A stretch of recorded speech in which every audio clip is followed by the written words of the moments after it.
Hello तो प्यारे बच्चों, स्वागत है हमारे यूट्यूब चैनल पर आपका। आज अपन जो चैप्टर शुरू कर रहे हैं वो कर रहे हैं जीव जगत। और उसमें हम सबसे पहले देखेंगे इंट्रोडक्शन कि उसका सामान्य जो परिचय है वो क्या है।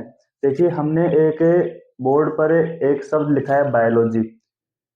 बायोलॉजी जो बायोलॉजी शब्द है ये दो वर्ड से बना है, एक है बायो और दूसरा है लोगस। जो बायो है इसका मतलब होता है जीवन, और लोगस का मतलब होता है अध्ययन करना।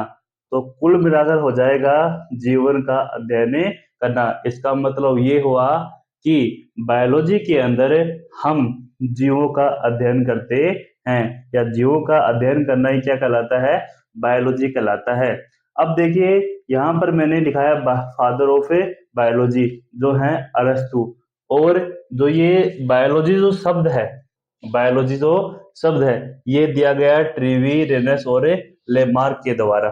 ठीक है, तो बायो है वो दो शब्दों से बना है, एक है बायो, दूसरा है लोगस। बायो का मतलब होता है जीवन, लाइफ, और लोगस का मतलब है अध्ययन करना। तो जीवन में, बायोलॉजी में क्या करते हैं, जीवन का अध्ययन करते हैं।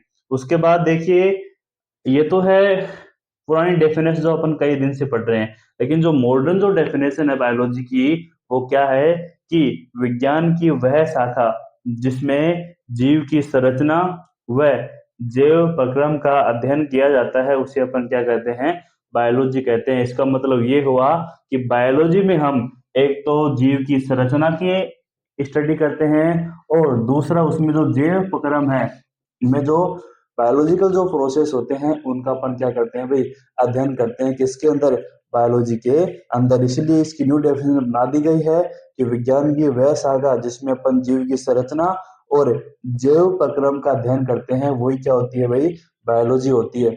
और बायोलॉजी जो है इसको जीव विज्ञान ही बोलते हैं। इसकी शाखा मैंने हेडिंग डाली है, जो कि इसकी दो शाखा होती है, एक है बॉटनी और दूसरी है जूलॉजी।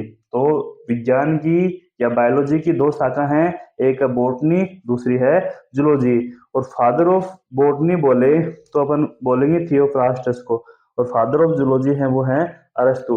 बॉटनी के अंदर पेड़ पौधों का अध्ययन करते हैं, और जूलॉजी के अंदर जीव जंतुओं का अपन क्या करते हैं भाई, अध्ययन करते हैं।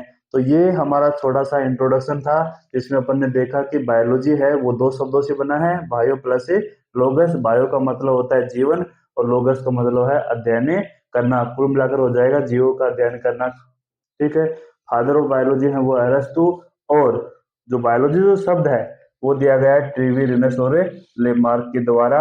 और न्यू डेफिनेशन है बायोलॉजी की, वो ये है कि इसमें जीव संरचना और जैव प्रक्रम का अध्ययन करते हैं। बायोलॉजी की दो शाखाएं हैं, एक है बॉटनी और दूसरी है जूलॉजी। जूलॉजी के अंदर अपन जीव जंतुओं का अध्ययन करते हैं, और इसके जो फादर है वो है अरस्तु। जबकि जो बॉटनी है उसमें अपन पादपों का अध्ययन करते हैं, और बॉटनी के जो फादर हैं वो है थियोफ्रास्टस। ठीक है, उसके बाद देखिए आगे। देखिए, इस जीव जगत चैप्टर के अंदर आपको एक शब्द देखने को मिलेगा जिसका नाम है टेक्सोनोमी, वर्गीकी। और इस शब्द को जानना अत्यंत ही महत्वपूर्ण है। अगर इस शब्द का अर्थ आप नहीं जाने तो ये समझ लेना कि ये चैप्टर आपको आया ही नहीं। समझ रहे हो क्या? तो जो वर्गीकी है, वर्गीकी जिसे अपन टेक्सोनोमी बोलते हैं, जो ये शब्द है ये एपी केंडोले के द्वारा दिया गया। पहला पॉइंट है कि जो टेक्सोनोमी जो शब्द है वो किसके द्वारा दिया गया, एपी केंडोले के द्वारा दिया गया। और टेक्सोनोमी के जो फादर हैं, फादर ऑफ ए टेक्सोनोमी, वो हैं केरुलस लेनियस। दूसरा पॉइंट, ये दो पॉइंट मैंने बताए अभी तक आपको कि जो टेक्सोनोमी है ये सब जो है वो दिया गया एपी केंडुलर के द्वारा, और जो फादर ऑफ टेक्सोनोमी है वो हैं केरुलस लेनियस। दो पॉइंट यहाँ पर हुए हैं इसके टेक्सोनोमी से रिगार्डिंग। अब देखिए, अपन टेक्सोनोमी में करते क्या हैं, इंपॉर्टेंट तो वो है कि आखिरकार अपन टेक्सोनोमी जो ये शब्द है इसमें किन किन चीजों का अध्ययन करते हैं, आखिर इसका मतलब क्या है। देखिए भाई, इस संसार में बहुत अधिक जैव विविधता है। आपकी एनसीईआरटी का डाटा है कि इसे संसार में 1.7 to 1.8 मिलियन डिफरेंट टाइप की स्पीसीज हैं, मतलब जैव विविधता है वो कितनी है 1.7 टू 1.8 डिफरेंट टाइप की स्पीसीज हैं, इतनी प्रकार की जातियां हैं। अब ये जातियां इतनी नहीं है, ये धीरे धीरे बढ़ती भी हैं घटती भी रहती हैं, अर्थात इसका मतलब ये है कि नई जातियों की खोज होती रहती है और पुरानी जो जातियां हैं वो विलुप्त होती रहती हैं।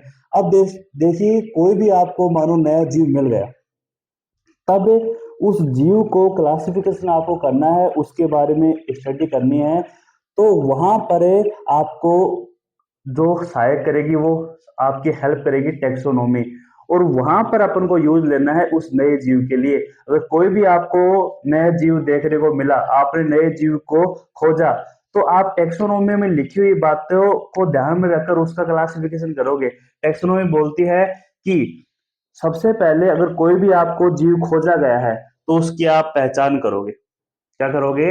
पहचान करोगे, उसकी आइडेंटिफिकेशन करोगे, पहचानना करोगे, उसकी पहचान करोगे। और किस आधार पर करोगे? उनके लक्षणों के आधार पर कि ये जीव है, ये सूक्ष्म जीव है, जंतु है, पादप है, क्या है। तो सबसे पहला काम है, टेक्सोनोमी बोलती है कि मेरे अंदर नियमन का अध्ययन करते हैं। एक तो बात है आइडेंटिफिकेशन की, पहचान की, पहला काम कर लिए, उसके बाद उसका रखोगे नाम आप। तो दूसरा जो पॉइंट है वो है नोमेनक्लेचर का, नामकरण का, कि नाम रखोगे उस जीव का ताकि उसकी अपने अगर भविष्य में कोई और व्यक्ति इसको पढ़ना चाहे तो उसके नाम से उसको पहचान ले। तीसरा जो पॉइंट है वो है क्लासिफिकेशन का, कि आप उसका वर्गीकरण करो, उसको पादपों में रखो, अगर पादप है तो जंतु में रखो, जंतु है तो, अगर कोई सूक्ष्म जीव है तो उसमें आप उनको रख सकते हो। तो वो है क्लासिफिकेशन। और ये सारा काम जो अपन करते हैं ये लक्षणों के आधार पर करते हैं। तो बोल दिया कि टेक्सोनोमी में अपने लक्षणों का भी अध्ययन करते हैं, उसके वर्गीकरण करते हैं, उसका उसका नामकरण करते हैं और उसकी आइडेंटिफिकेशन करते हैं, पहचान करते हैं। ये चारों काम अपन किस में करते हैं? टेक्सोनोमी में करते हैं। तो फिर से सुनिए ध्यान से, टेक्सोनोमी में अपन मुख्य रूप से 3 काम करते हैं। अगर कोई भी नया जीव आपको खोजा गया है तो 3 काम करने हैं। पहला, उसकी पहचान करनी है, आइडेंटिफिकेशन करनी है। दूसरा काम है उसका नोमेनक्लेचर करना है, उसका नामकरण करना है। तीसरा काम क्या है? उसका क्लासिफिकेशन करना है, उसका वर्गीकरण करना है। और ये तीनों जो कार्य हैं ये लक्षणों के आधार पर करते हैं। तो टेक्सोनोमी ये बोलती है कि मेरे अंदर लक्षणों का भी अध्ययन किया जाता है, कोई भी जीव है उसके लक्षणों का अध्ययन भी टेक्सोनोमी के अंदर किया जाता है। तो ये चारों पॉइंट आपको टेक्सोनोमी के संबंध में ध्यान रखनी है। मैं फिर से सारी बातों को दोहरा देता हूँ। टेक्सोनोमी जो शब्द है ये एपी केंडुले के द्वारा दिया गया, जो कि आपके एनसीईआरटी में नहीं दिया गया। दिया क्या गया आपके एनसीईआरटी में? वो दिया गया है कि फादर ऑफ टेक्सोनोमी वो है केरलस लीनियस। और टेक्सोनोमी में इन चारों पॉइंटों का अध्ययन करते हैं, आइडेंटिफिकेशन का, नोमेनक्लेचर का, क्लासिफिकेशन का, और उसके कैरेक्टराइजेशन मतलब उसके लक्षण को भी अपन क्या करते हैं भाई? अध्ययन करते हैं। तो ये सारी बातें अपन किस में करते हैं? टेक्सोनोमी में करते हैं। आप इनको नोट भी कर सकते हैं। उसके बाद देखिए आगे एक और टर्म है इस चैप्टर में जिसको अपन बोलते हैं सिस्टेमेटिक्स, वर्गीकरण पद्धति। और इस चैप्टर में एक तो टेक्सोनोमी और दूसरा जो शब्द है वो है सिस्टेमेटिक्स, दोनों का अर्थ जानना अत्यंत ही जरूरी है। अब अपन थोड़ा सा इनका इंट्रोडक्शन देखते हैं कि जो सिस्टेमेटिक्स है वो सिस्टेमा शब्द से आया है। जो सिस्टमेटिक्स है इसकी उत्पत्ति हुई है वो सिस्टेमा शब्द से हुई है। ये सिस्टेमा शब्द है और ये लैटिन भाषा का शब्द है, लैटिन शब्द है कौन? सिस्टेमा। और इस सिस्टेमा से ही बना है सिस्टेमेटिक्स। और इस सिस्टेमा का जो अर्थ होता है वो होता है जीवों की नियमित व्यवस्था। तो सिस्टेमेटिक्स जो होता है वो सिस्टेमा शब्द से आया है जो कि एक लैटिन शब्द है, और इसका जो अर्थ है वो है जीवों की नियमित व्यवस्था। एक पॉइंट आपके बुक के अंदर ये दिया गया है। और देखिए जो सिस्टेमेटिक्स है इसके बारे में जो बताए जो साइंटिस्ट वो है केरोलस लीनियस। और केरोलस लीनियस ने एक बुक लिखी जिसका नाम है सिस्टेमा नेचर। इस सिस्टेमा नेचर बुक के अंदर सिस्टेमेटिक्स के बारे में डिटेल से विवरण से बताया गया है। और बताया गया है कि सिस्टेमेटिक्स में अपन टेक्सोनोमी का अध्ययन करते हैं, जैव विविधता का अध्ययन करते हैं, जीवों के मध्य संबंध का अध्ययन करते हैं और जो जैव विकास इतिहास का भी अपन अध्ययन करते हैं। इन सारे बिंदुओं का अध्ययन अपन किस में करते हैं? सिस्टेमेटिक्स के अंदर करते हैं। तो मैंने लिखा है यहाँ पर, इसमें का अध्ययन करते हैं, मतलब इन चीजों का जब अध्ययन करते हैं, टेक्सोनोमी का, जैव विविधता का, जीवों के मध्य संबंध का और जैव विकास इतिहास का, इन चारों पॉइंटों का अध्ययन अपन करते हैं सिस्टमेटिक्स के अंदर।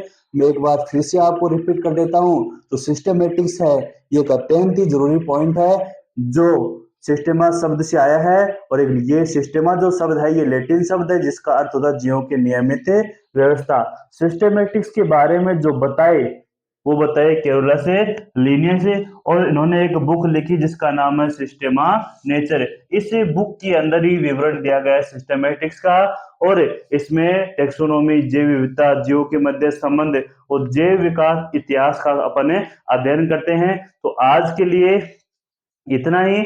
अगर आपको ये वीडियो अच्छा लगा तो वीडियो को लाइक कीजिए और चैनल को अवश्य सब्सक्राइब कर लीजिए ताकि आपको अच्छी अच्छी वीडियो है वो उपलब्ध होती रहे। धन्यवाद।